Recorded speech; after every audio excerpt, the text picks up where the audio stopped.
आपकी क्या उपलब्धि रही है हाल के महीनों में? क्या कॉन्ट्रीब्यूशन है और क्या अचीवमेंट है आपका और छात्रों का?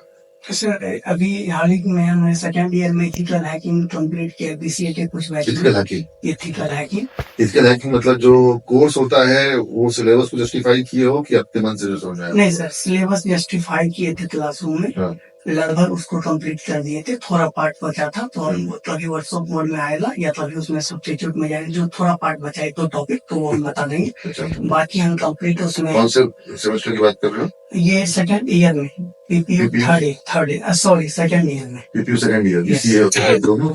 दोनों बैच में sir, BCA BSc IT. BCA का 3 बैच में, बीएससी आईटी के 2 बैच। एग्जाम ले चुके हो? एग्जाम बस अभी लेने ही वाले थे, इंटरनल के जस्ट बात हो जाएगा सर। एग्जाम हो गया? Yes sir. अच्छा। उसका बच्चों से फीडबैक करा सकते हो इसके? हाँ सर बिल्कुल, कोई भी बैच में हम करवा सकते हैं सर। इसलिए कि हमको पता चले कि एथिकल हैकिंग का बहुत क्रेज था। Yes sir. हाँ, और एथिकल हैकिंग जब हुआ है यस सर। तो बच्चे कहाँ तक समझ पाए हैं हैकिंग को, या हैकिंग से ज्यादा हम बोलेंगे सिक्योरिटी को। Yes sir. उनका मेन पर्पस है सिक्योरिटी सीखना। नाम हैकिंग है लेकिन उनको सीखना तो यस सर, सिक्योरिटी करना इसमें बताया गया है। हाँ, सिक्योर करना ही बताया जाता है। ये बिल्कुल 0 लेवल से हम स्टार्ट किए थे सर। हाँ। और इसको हम सिस्टम हैकिंग तक ले गए हैं। तो फिर ऐसा करो, हाँ। हमको तुम फीडबैक दिलाओ बच्चों से Yes. कि वो किस किस तरह की, जैसे फिशिंग अटैक है, Yes. जो अलग अलग तरह के जो टॉर्जन अटैक होता है, Yes, sir. या जो और अलग अलग तरह के साइबर अटैक होते हैं, Yes, sir. और उसको वो लोग किस तरह से हैंडल कर सकते हैं, नेटवर्क को कैसे सिक्योर कर सकते हैं। हमको नहीं पता सिलेबस में एग्जैक्टली फायरवॉल वगैरह है कि नहीं है। Yes, sir.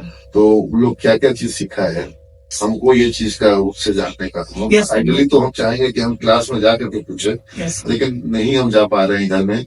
लेकिन हम कोशिश करते हैं कि कम से कम ऑडियो विजुअल के माध्यम से हमको मैसेज Yes. मिल जाएगा।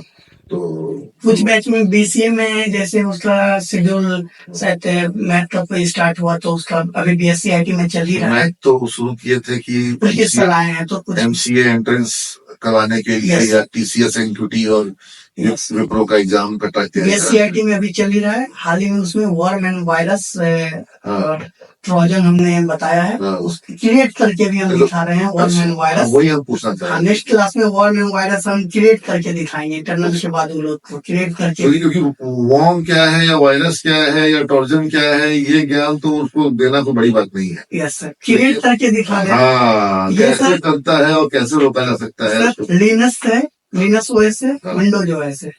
लिनक्स को तो हमने क्लास, लेकिन लिनक्स में तो कहते हैं कि नहीं काम करता है टॉर्जन वगैरह।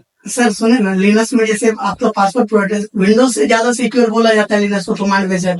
हमने बच्चों को क्लास में लाइव मतलब विदाउट पासवर्ड को बाईपास करके सारा फाइल सिस्टम उसको खोल के कोई भी एप्लीकेशन इंस्टॉल एंड डिलीट करके दिखा दिया बिना पासवर्ड के। विंडोज को भी दिखा दिया। तो नहीं, प्रैक्टिकल देखना दिखाना जो है बहुत जरूरी है।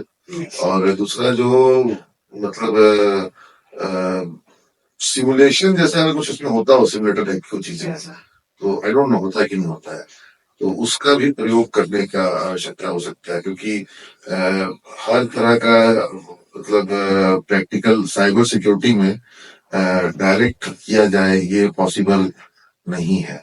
तो कहीं कहीं पे सिमुलेशन। सर जब बच्चों को प्रैक्टिकल करवा रहे थे ना, तो वो सीखेगा तो कहीं ना कहीं जाके अप्लाई करेगा। तो हमने क्या किया ना कि वर्चुअल बॉक्स में 5-6 टेस्टिंग मशीन इंस्टॉल कर लिया, विंडो एसपी हो गया या वही ऑब्जर्वेशन कह रहे हैं। और वर्म एंड वायरस को हमने बोला भी है ट्रोजन को तुम ट्राई करोगे तो उसी पे ट्राई करना, क्रैश भी हो गया तो वापस से इंस्टॉल कर लेना, किसी फ्रेंड पे ना अप्लाई कर देना इस चीज को जाके। ये अपने भी लैपटॉप पे वैसे नहीं करना है, तुम्हारा फाइल हो जाएगा तो दिक्कत हो जाएगा। वो ट्रोजन तुम्हारे कंट्रोल के बाहर हो जाएगा तुम्हारा, अगर एंटीवायरस वगैरह सही से नहीं है तो। बच्चों का ये भी कहना था सर, ये होता है जैसे 2018-19 में ट्रोजन का रैंसमवेयर अटैक होता था। तो रैंसमवेयर से तो अच्छे बड़े ऑर्गेनाइजेशन परेशान हो गए। तो उसको भी हमने बताया कि अगर रैंसमवेयर अटैक से बचना था तो जिस आप कोई भी चीज करते हो तो डिफरेंट किसी न किसी पोर्ट के थ्रू ये वो रन होता है, वो ट्रोजन हो वायरस हो। तो जब तुमको पोर्ट का जरूरत हो उसको ऑन इनेबल कर लो, देन उसको यूज नहीं हो डिसेबल कर लो। जैसे फोन में सर 100 ऑफ एप्लीकेशन होंगे, लेकिन डेली लाइफ में 5 से 6 ही डेली यूज होता है। तो सब ठीक है, लेकिन जब एक बार फैलता है तो फिर बहुत ही फैलता है। और अगर एक फाइल में आ जाता है किसी भी तरीके से तो बाकी बहुत सारी फाइलों को करप्ट कर देता है, हम लोग देखे हैं। और अ, उस वक्त कुछ काम नहीं आता है। कई बार तो इतने स्ट्रॉन्ग वायरस होते हैं कि वो एंटीवायरस से भी कुछ कंट्रोल में नहीं आते हैं। वो तो उसी अनुसार डिजाइन ही होता है सर कि एंटीवायरस फेल हो जाता है। हाँ। और देन थर्ड ईयर में सर बिग डेटा वापस रिज्यूम हो गया से सैम कब खत्म होगा? तो ये हार्डली हमको लगता है 15 से 20 क्लासेस हडूप हडूप स्टार्ट हो गया। हडूप का तीसरा फ्रेमवर्क एक हमने हडूप का बेसिक कमांड तो कराई दिया, मैप रेड्यूस हमने बता दिया, स्कूप हम स्टार्ट किए हैं, नेक्स्ट क्लास में स्टार्ट हो जाएगा। आज मैप रेड्यूस ही चल रहा था। मैप रेड्यूस अभी यूज नहीं होता इंडस्ट्री में, लेकिन फिर भी हमने उसमें प्रोग्राम 1-2 रन किया। तुमको हम बताए थे कि बिग डेटा से छोटा ही है लेकिन इम्पोर्टेंट है वो डेटा वेयर हाउसिंग। डेटा इसके जस्ट बाद हम उसको बिग डेटा में शायद आता हो data warehousing. Yes sir, उसमें पहले हम लोग एक कोर्स करवाए थे इंफॉर्मेटिका का। तो इंफॉर्मेटिका एक समय में विप्रो में भी इस्तेमाल में आ रही थी क्लाइंट्स के लिए।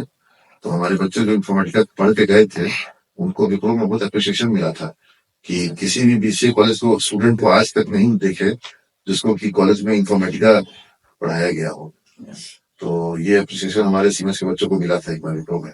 आया था सर नहीं तो बता रहा था कि सर हम लोग को वहां पे ट्रेनर जो है वो आश्चर्यचकित हो गए कि बीसीए करके तुम लोग इंफॉर्मेटिका पढ़ के आए हो। नहीं, सारे बच्चे सर असाइनमेंट प्रेजेंटेशन से ही लगता है। बिग डेटा जो हो रहा है वो कुछ भी हम बोलते हैं तो गूगल पे तो सर्च लगता है। लेकिन बिग डेटा क्या है ना कि हमको खुशी है कि तुम करा रहे हो, हम लोग करा रहे हैं और बच्चे सब समझ रहे हैं, कर रहे हैं। लेकिन वो बिग डेटा का जो क्वांटम होता है वो क्वांटम को हम लोग कैसे, हम डेटाबेस में अपना वेबसाइट बनाए थे एक्सेस में, क्योंकि 5,000 तक का डेटाबेस के लिए एक्सेस A1 होता है। हाँ, MSS एक्सेस सारा कुछ हो जाता है उसमें, क्वेरी रिलेशनशिप और सब रिपोर्ट जनरेशन सब कुछ हो जाता है।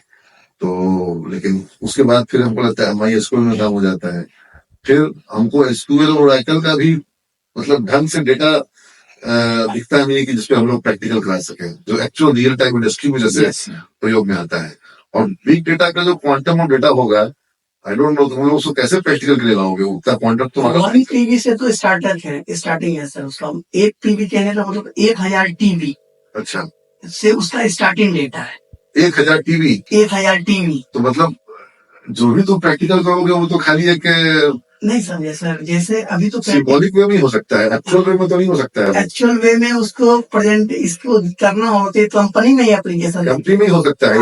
ये तो हाँ, लेकिन ये सीखा रहता है तो कंपनी वाले एक हमको सुन के अच्छा लगा सर।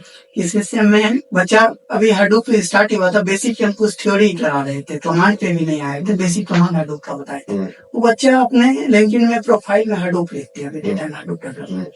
तो क्वेश्चन उससे पूछा गया पूरा, तो वो आके बता इंटरव्यू में जब वो टर्न था तो उससे क्वेश्चन पूछा तो बच्चा बोला कि सर आपने जो बताया था इससे एक भी क्वेश्चन बाहर नहीं था इंटरव्यू का। अच्छा, एक चीज और सानू। हाँ सर, हम पिछली बार होने के लिए बोला है, जितने अपने फाइनल ईयर के बच्चे हैं, यस सर, इन लोग को समझ में नहीं आ रहा है कि 2024 अलग होने वाला है। जैसे 2022 में और 21 में जॉब मिला और जो जॉब की भरमार थी, तुम उस वक्त एकेडमिक में थे कि इंडस्ट्री में थे हमको नहीं पता, लेकिन तुमको पता है कि 2021 में जॉब मतलब बरस रहा था। यस सर, और सैलरी जो है डबल ट्रिपल हो रही थी। लेकिन 2024 अलग है। 2023 ही डिफिकल्ट शुरू हो गया था, 2023 वाज डिफिकल्ट ईयर, और 24 अभी कोई लक्षण सुधार का नहीं आया है। आना चाहिए, 24 में सुधार होना चाहिए, लेकिन अभी तक तो नहीं हुआ है। अभी फरवरी मार्च तक तो नहीं हुआ है। तो अब अगर होगा कि सुधार तो जून जुलाई के बाद ही होगा। बात हो जाए तो अमेरिका में डिमांड आ जाए, यूरोप में डिमांड आ जाए। अभी यूरोप जून ही कर सकते हैं, यूरोप ऑफिशियली मंदी में है। और अमेरिका में भी जब तक ब्याज दरें घटना उठना शुरू नहीं होगा, कंपनियां खर्चा बढ़ाएंगी नहीं। जब तक कंपनियां खर्चा नहीं बढ़ाएंगी तब तक सॉफ्टवेयर सेक्टर में डिमांड का पिकअप। और दूसरा एक बहुत बड़ा एक मैं देखता हूँ कि एआई के थ्रू एक ऐसा मतलब सिनेरियो बन रहा है कि जिसको कम जानकारी है, कम एक्सपर्टीज है, या बहुत ही रिपीटेटिव और बहुत ही सिंपल लेवल ऑफ नॉलेज है, उसके लिए इंडस्ट्री में एंट्री करना मुश्किल होने वाला है। बिल्कुल सही, बहुत जो एआई डिजाइन कर सकता है वो तो जाएगा, काम करेगा, लेकिन जिसका जॉब एआई खा रहा है, basic level of computing, basic level of coding, उसकी जरूरत अब नहीं रहेगी, क्योंकि वो कोड तो यही, मतलब जितना तुम्हारा जितना सर डेवलपर बनाता है हाँ। चैट जीपीटी 5 मिनट में क्रिएट कर देता है। तुरंत 5 मिनट ज्यादा बोल दिए तो 5 मिनट ज्यादा 5 मिनट खाली उसमें लगेगा, मान लो क्या नाम है उसका, जो प्रॉम्प्ट लिखने में। Yes sir. ठीक है, अब एक तो प्रॉम्प्ट लिखाने का कोर्स करना होगा कि ढंग से प्रॉम्प्ट लिखे कैसे, मतलब ढंग से कॉपी करके कैसे उसको सीरियल वाइज हाँ। लो। प्रॉम्प्ट लिखना है। अब ये आपकी स्थिति है, क्योंकि वो तो सब चीज रेडीमेड कर दे रहा है।